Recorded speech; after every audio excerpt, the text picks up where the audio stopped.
So quiet at the back, please. Thank you. So I'm going to talk today about effective debugging. I hope it's a useful presentation.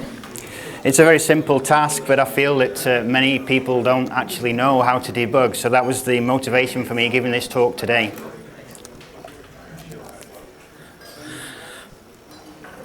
So the web, I think it can be easily summarized as just like a big pipe. You've got somebody on one end sending you things, and you've got you on the other. And quite often what happens is something gets lost in the middle, and you don't know where it is. With a pipe, it's very easy to find where those bytes have gone, because all you do is you use a, whoops, that's the wrong slide. Looks like I've lost a slide. Oh, there it is.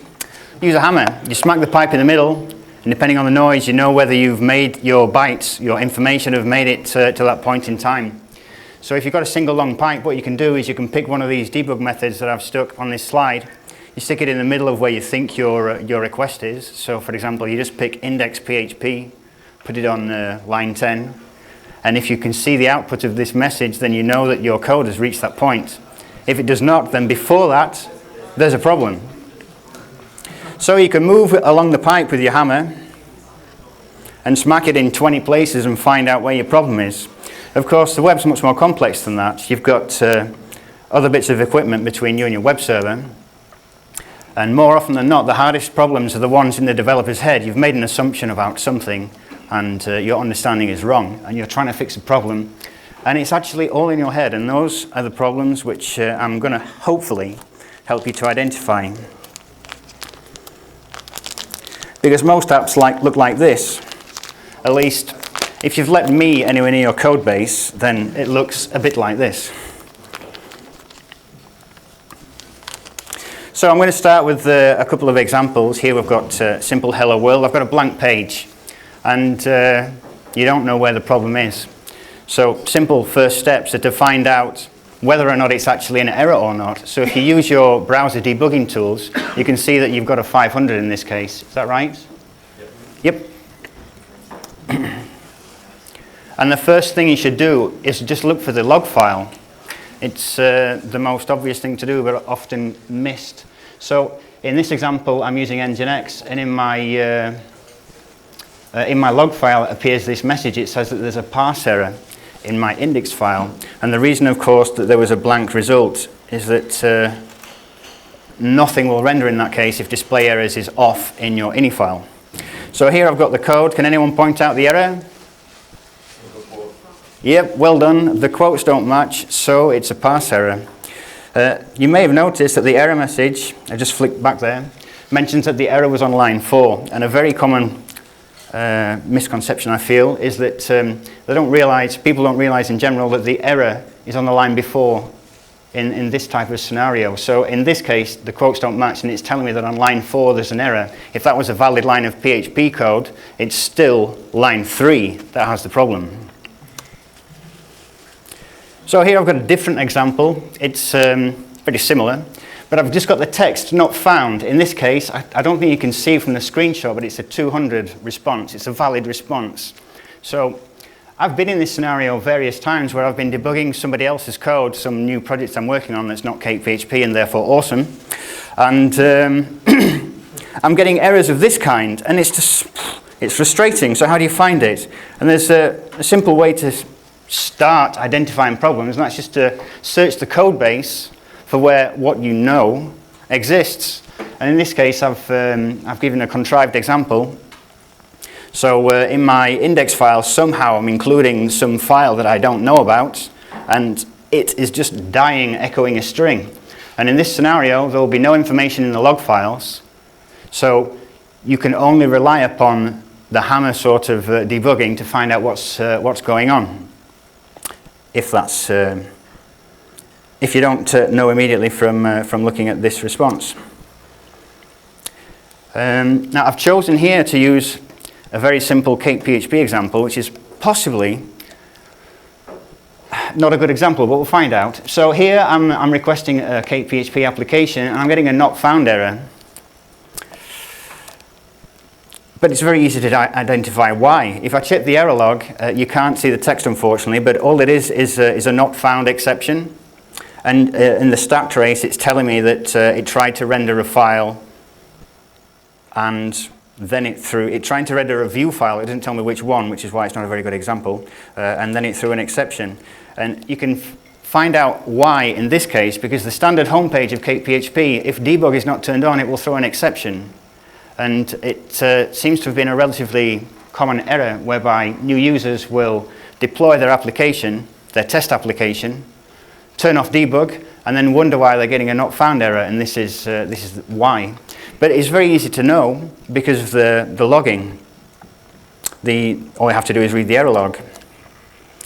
So I'm going to take a bit of a detour now and talk about some of the basic techniques you can use for debugging code in general, because once you've got the basics, you can identify any problem and apply the same principles to any technology. So in the PHP ini file, there are various settings which can help you to identify problems. I've put in brackets the default setting you should use for development and for production. So display errors should be off in production and it should be on in development. And that's why, for example, if you have a fatal error on a production machine in your index.php file, you'll just get a white page, even if within that you're attempting to change error reporting. The reason being that file isn't parsed, so you're getting the ini file result. You can, of course, override that in your code if it's not got a parse error in it, using the ini set command. These methods allow you to understand the basics of what's going on in your application. So PHP functions, if you're a very familiar user with CakePHP, as I am, it's easy to forget that these methods exist almost. So when you find yourself in that uncomfortable scenario of someone saying, right, here you go, debug this fooby-dooby framework application that somebody else wrote for me and it doesn't work, you have to rely on these functions. And if you're not familiar with them, then probably you might find it a bit difficult. So you've got these constants as well, and variables, which allow you to debug your application code. File and line, I find, two of the best constants to remember. Whoops, missed that. The reason for that is, of course, you can just dump file and line out to the browser, and you can know whether or not you reached or did not reach that line of code. Again, I'm coming back to the original example where you've just got a blank page and you don't know where the code is going.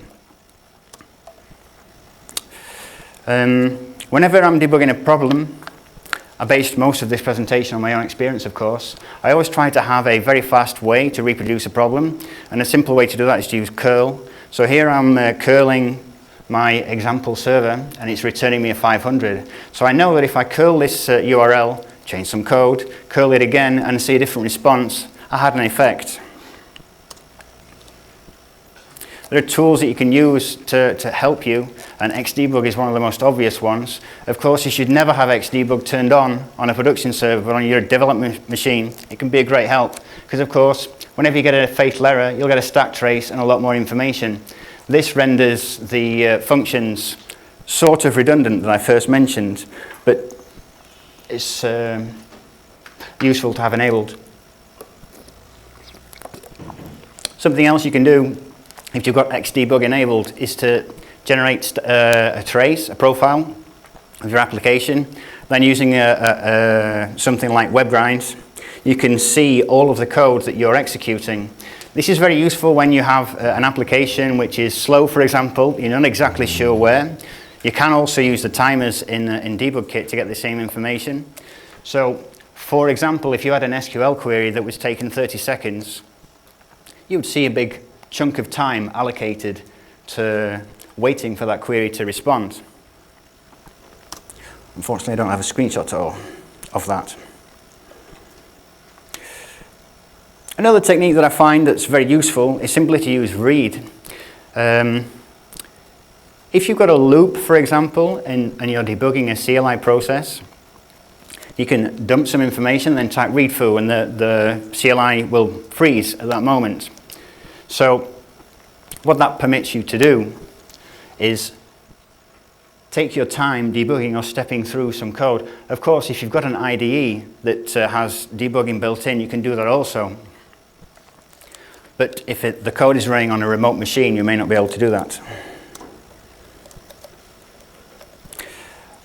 Because I'm reliant upon CakePHP, I find that I often port a debug function to any project that I work on. So here I've just written an example of a ghetto debug function.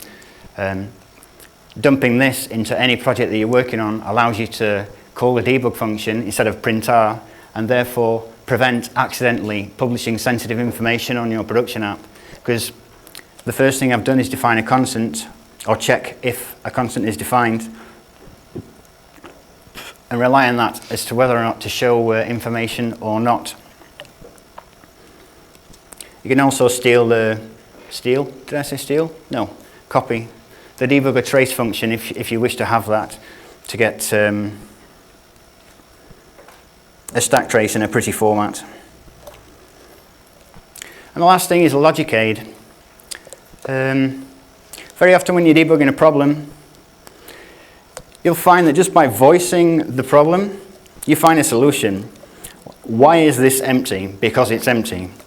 So just having something or somebody, my somebody is often Jose Lorenzo, I have to say. So I ask him a problem and immediately I recognize what the problem is. I wanted to mention during this presentation some of the common pitfalls. And one of them is that error messages don't lie. So in this case, I've given an example where there's a parse error on line 3. The error message says there's a parse error on line 3. Would anyone like to hazard a guess to what the parse error is? Oh, did I? Oof, that's not the error, that's a typo. But well spotted, thanks for playing. So let's assume that bar is not a constant, because that would be a different error. This is saying it's a parse error, not a I'm sorry, did someone say something? No. Well, this one's actually Mac specific. There's a non-breaking space after that second pipe. But this is so common in my experience that I thought it was worth mentioning. There's even questions on Stack Overflow about it. You see, on a Mac, to get the pipe, you press the Alt key. Is it Alt or Command? I forget. And if you press Alt and space, which if you're typing very fast, it's quite easy to press this Alt and space at the same time, then you'll get a non-breaking space there and a parse error. And then you'll be wondering, well, it's only 3 lines. How is it possible I've got a parse error? And the thing is that you've got to remember is that error messages don't lie. So if you get some kind of holy what the fuck message that you don't understand, what you need to remember or realize is that it's telling you the truth. And then you end up in this scenario where it's, okay, so it's true, how is it possible? And eventually, to be honest, the first time this occurred to me, it probably took me, I don't know, months until I realized what the problem was. Because you'd end up copying and pasting code, and then it would work, and then it would not, and you don't understand it. Anyway, so that was another motivation for giving this talk, in fact. So now I'd like to give a few, I think I'm going a little bit too fast, but I'd like to give a little bit of attention to networking problems. So I ripped this, took this image off the net. I think it's awful, but it'll serve the purpose. So normally, you're looking at the web server for where are your application problems. And as I mentioned, normally, most of the problems are in the developer's head. But sometimes they're in the middle. So this image is quite simplistic, perhaps, I don't know. But there are many machines between a normal user and your application, and sometimes the error can be in there. So here's a topical one, name server problems. If you use Dig, Dig's a CLI tool, extremely useful, and try to find out where a certain website is, and there's no answer section, it's because the website doesn't exist. Now, in this section, it only says there's a question, and I'm querying the DNS server 8888, i.e. Google. The bit that's missing is this bit that I've stuck on the end, the answer section. So Ordinarily, when you use dig, it'll tell you what IP address you should be pointing at. And if there's no answer whatsoever, the place that you need to look is your name server.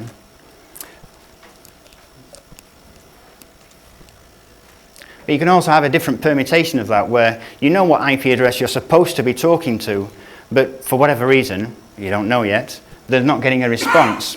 You can use traceroute to identify whether or not you're actually talking to that server or not. So if you use traceroute and you see lots of stars, there's problems.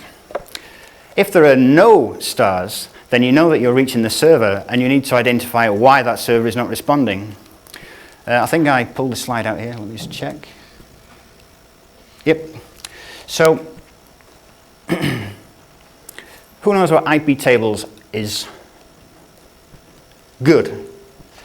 How often have you tried to SSH to a server and got no response because you've accidentally locked yourself out? Yeah, that's a real pain in the butt. So another permutation of that is, for example, using Cloudflare or a service like that is very common now. So you can restrict your web server port 80 traffic to only come via Cloudflare, for example. But if you're like me, you get bored with potential latency, so you fiddle with your host's file and point directly at your server, and then you're left wondering why you've got no response. And it's because intelligent you, 2 weeks ago, played with IP tables so that there's only a response from your server when it comes via Cloudflare. And if you did traceroute in this case, what you would see is that you can reach the IP, but it's just silent when you talk to it on HTTP. So you would curl it and it would just time out because there's no response. So here's another problem, which is quite easy to identify and fix. And that's that if you get a 502 gateway error, so you open your browser, you're trying to look at your website, and it says 502 bad gateway. All that means is that whatever is behind the web server isn't working. So the typical example of that is PHP FPM. More common, or becoming more common nowadays, is hip hop, the virtual machine. What will happen in this case is that there will be log messages in your web server error log, but of course the backend server isn't running, so there will be no PHP error, information or activity whatsoever. So if you get a bad gateway error, there's no point debugging your application because you're not talking to it. What you need to do is SSH to the relevant server and restart whichever service is not running. So PHP FPM is a typical example.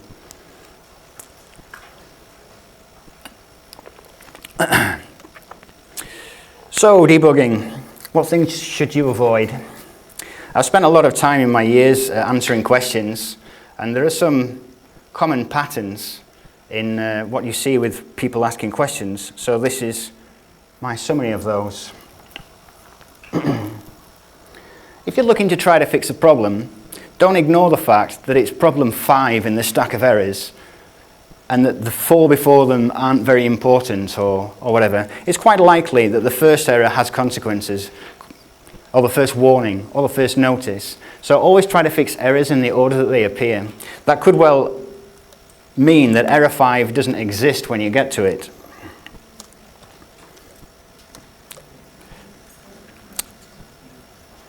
Other errors that people often fall for is simply not looking at the error logs. If you want to debug your application, first things first, check the error log to see what it says.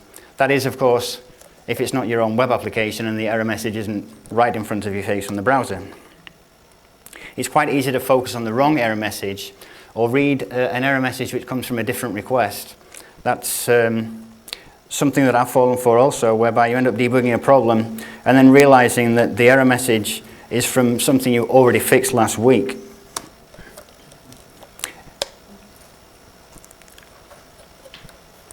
I mentioned earlier that error messages don't lie, and one of the things that can cause you a lot of problems is not actually read it and just assume that you understand what the message means. So if it says use of undefined variable foo, for example, and you've got more than one foo in your code base, read and make sure that you're looking at the right variable or right line of code referring to the error message. If you don't read the error message aloud, then you may not find the problem. So I used the rubber duck earlier image to help with this. So if the error message says call to undefined function blah on my model, it means that my model does not have that method, and you need to really understand that that is the case, and now you need to find out why. This is another way of saying the same thing. It's easy to misinterpret an error message and look at the wrong thing. Actually, I had a good example of this recently whereby a guy had, I was trying to help a guy debug his application. The error message said, cannot open file, and his assumption was that it was due to permissions, and it was nothing to do with permissions. He was looking at the wrong file. And this one is pertinent for when you reach the point where you need to get some help. If you stop debugging too early, you're not going to find the problem. So here it says, new user, I found the problem. It's in my app web root index PHP. So if you use CakePHP, you should recognize that that's a useless message, because how much information does that tell you? It tells you that there's a problem somewhere, and that's it. Of course, if you have a problem and you recognize that it's in a PHP file, it's probably calling another class or another function, and you can drill down through the call stack. That's the wrong term. You can drill down by opening that class file and debugging that file, and then opening whatever that calls, and keep going until you get to either the problem or a PHP core function. This permits you then to identify the problem rather than just pointing vaguely and saying it's in there somewhere. And another problem that is quite hard sometimes to avoid are the implicit assumptions that you as a developer put upon yourself. So, and these all come from my own personal experience because I've done all of these. You need to make sure that if you're looking at a problem, that you're debugging the same file that you think the browser is actually loading. An easy way to test that is that if you realize that something is wrong. For example, you fix a problem, you can still see it in the browser, put a parse error inside your PHP file. If the error message doesn't change on the browser, you're editing the wrong file. Another permutation of that is that you can be debugging the right file in the wrong application. If you've got 30 applications on your computer, it's quite easy at 2 o'clock in the morning when you're debugging some problem to spend your time working on one application and testing a different one in the browser. And the next one is also similar. Are you actually testing on the right server? When I first started developing, I would port my bash settings everywhere. So everywhere I would SSH, it would say, hello Andy, or whatever. And I realized when I was trying to debug a problem on my computer and taking my production site offline, well, that wasn't a good idea because I couldn't tell, because of the prompt, where I was. So this is another permutation of the same thing. Be careful to debug the right server. And then another one is debugging the right request. It's quite easy to find a log error message, for example, that says, let me think. So let's say you've got a standard blog, and you read an error message that says, blog ID CSS could not be found. And then think, I don't know, I'm not requesting blog CSS. And what it turns out to be is that there's a relative URL for your CSS file. When you load your blog index, it loads blog /css dot whatever. And this can cause you to not realize that all requests reach the server, not just the one that you're browsing, not just the main request that you're seeing yourself. Another problem that's quite easy to fall for is that your existing conclusions are accurate. So again, if you're trying to debug your code and you think, okay, the problem is in class file, and you start debugging around, and then you realize, perhaps by accidentally putting a parse error in file and nothing happens, that you're in the wrong place. If you have any kind of what the fuck, that doesn't make any sense, re-verify everything you're doing, especially the ones at the top. Because if you're in the wrong file, application, server, or request, you've just wasted half an hour. Try not to do it again. So obviously this talk is not at a very high level, and one of the things I wanted to address during this talk were the common problems that beginner developers hit, and the first of which is no mod rewrite. So how many of you have seen an error message of this type? Good, plenty of you. How many of you have thought, maybe it's in my application? Nobody, I hope. Ah, well, you see, this one's for you. So if you've got no mod rewrite, you're not talking to index.php. So in this scenario, of course, the only thing that's in play is Apache or Nginx, depending on what you're using. So make sure that your mod rewrite or URL rewriting rules are accurate, restart the web server, and off you go. And this one is perhaps the most common problem that PHP developers have, and that's that auto models get created when you ask for a database table where the model file doesn't exist. So here, just to read the error message aloud, you have an error in your SQL query. Check blah blah blah for the right syntax near method name. Who's seen an error of that kind and thought, what the, yeah. So coming back again to error messages don't lie, it's telling you there's an SQL error, and the only thing that's slightly weird about that is that you're not making an SQL call, but you are calling a method called method name. So it means my model does not have a function named method name. My model has no behavior bound implementing method name, which probably means that model is an instance of app model. These things are all quite easy to verify. So if you debug using getClass, your model instance, you should get my model. Now there's two permutations of this, this error, or common causes for this error, and that is the model file is misnamed, or there's a plugin model being loaded with the wrong prefix. If you have a blog plugin and within that you've got post and you load blog.post, if there's already a post model, you're going to get that. So even if, sorry, let me rephrase that. If you try to load my model, like so, and it says app model, then of course my model does not exist. If you then tried to load any other prefix, you're still going to get the first instance. So even if your syntax is correct, if it's already been called with the wrong syntax, you're going to get the wrong model. Another piece of information that can help you a lot with figuring this out is that if you use getIncludedFiles, you can make sure what files have been loaded. So if you think that your file is correctly named, and you think CakePHP should be loading it, it will show up with getIncludedFiles. And if it doesn't, then you can debug. And the method that you would debug in this case would be class registry init. The conclusion would eventually be that your file is in the wrong place, because that's always the answer. So, you've been debugging away, you can't quite fix the problem, and you're at your wit's end. What do you do now? Well, you need to get help, but first, you should collect all of the information you've already got into a concise form so that it's easy for you to explain the problem.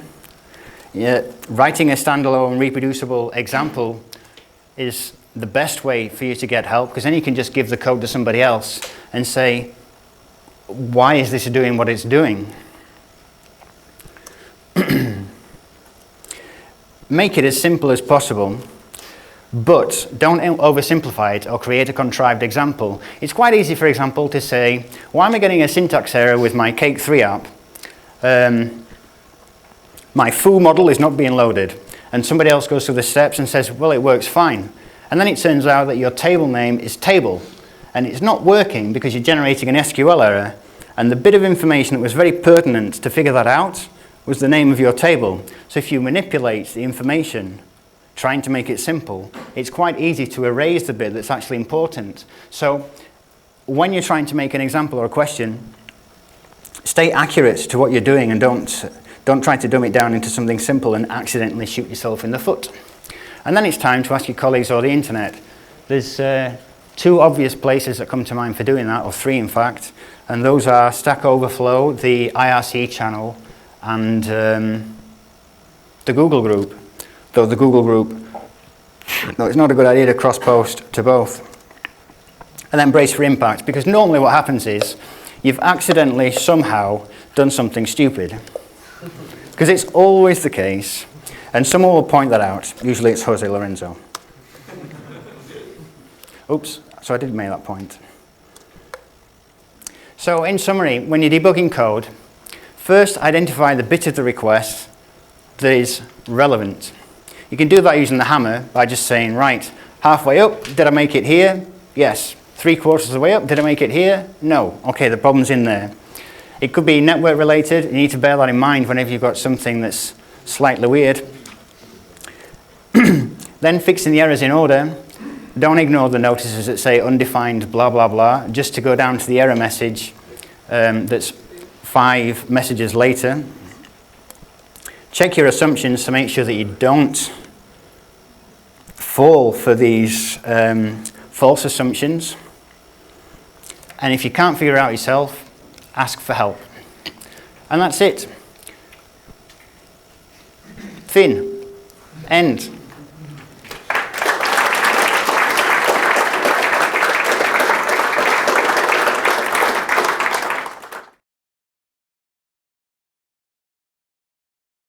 Yep. I would suggest before formulating a question, search if someone has been stupid. Yes, yes, very good idea. I used to be very active on Stack Overflow, and if that's where you choose to ask a question, for example, as soon as you start writing a question, it says, look at all these related questions. And if you ask, for example, in fact, no, I won't bother. If you ask any question related to why is Cake not using my models, the first result is this canonical answer that goes through in much more detail what I've already described about how to check that you're loading your models, verifying which files your application is loading, and then concluding, okay, you've named your model file incorrectly.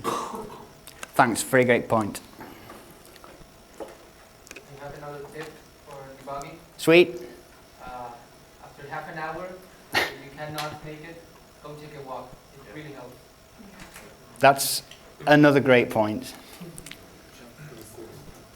I've got a question for you, Jose. So when you have problems debugging, who do you ask?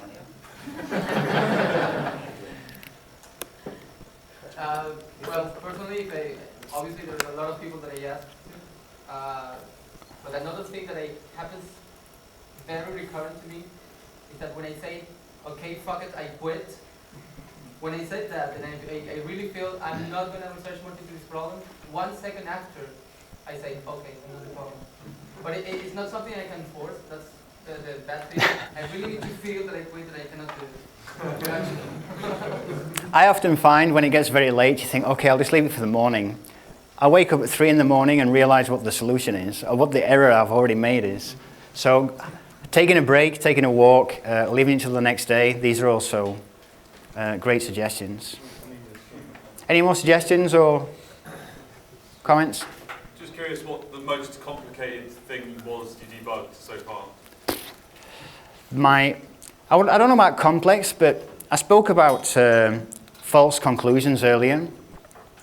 And I was debugging a hip-hop app, and I just couldn't believe what I was seeing.